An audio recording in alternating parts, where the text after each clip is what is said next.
If you don't get married after your education and your NYSC, what will you be doing? If your husband doesn't show up in 3 years' time, what will you be doing? So can you now see that marriage is an escape plan to so many young ladies? Every young lady, they expect that after their education, that's their tertiary institution, a husband should just show up. Or if it doesn't show up after their tertiary institution, then it should show up during their service or after their service. And so they don't bother trying to plan their lives, to discover themselves, to work hard, to plan the future, because what? The future is that they are going to be someone's wife and they are going to be someone's mother soon. Is it wrong? No. While I'm not against ladies getting married after their education and NYSC, come on, I support it very, very well. But I am of the opinion that every lady should discover herself and work in her purpose. So I always tell people, do not get married if you've not discovered yourself.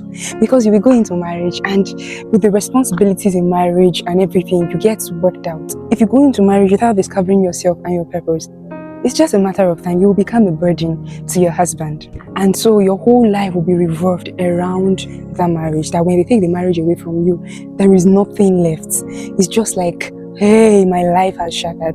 And that's why even ladies that are not married yet, just in a relationship, it looks as though once the relationship ends, it's just as though they're taking their whole life. Why? Because they didn't have a life outside the relationship.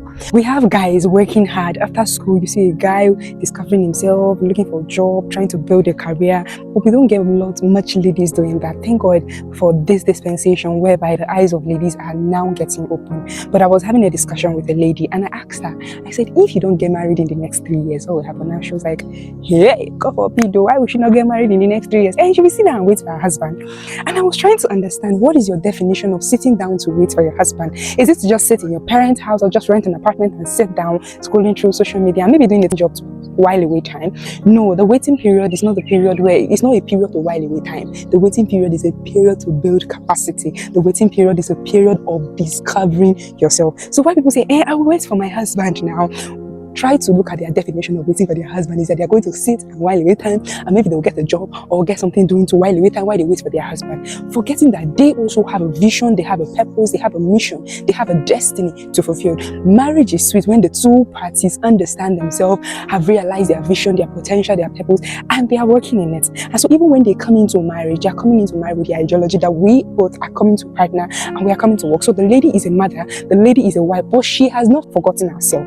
Marriage should not swallow the dream. That is why I always advise, start building yourself before marriage, because when you don't gain stability, when you get into marriage, the responsibilities of being a wife and a mother can be so overshadowing and may take time before you can really realize yourself. Before you start discovering yourself, the child is crying, your son is this, your husband is demanding a lot and a lot. But when you are able to create the balance now, when you're married, you'll be able to navigate through. So success is not gender-based. Every lady should strive for success. It should not just be a male thing. Every lady should strive towards becoming a woman of substance, a woman of value, a woman of great value to the world, so that your children and your husband can call you blessed. It is first of all about you,